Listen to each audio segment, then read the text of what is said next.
Ubusin natin, wala na tubig eh. Huwag mong ubusin kasi marami yan. Mamaya na.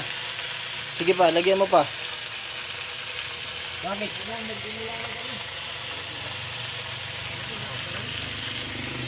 Gusto ka na pre? Wala pang gulay eh. Kunti na lang yan. Ha? Kunti na lang. Oo, pwede lang ito. Sige, ubusin mo na. Huwag mong itapon sa ano, sa plastic kasi may tubig. Pwede na rin ng tubig.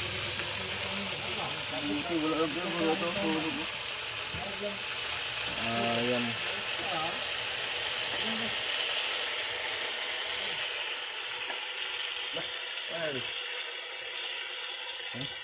Nahiwa yan doon sa kainta.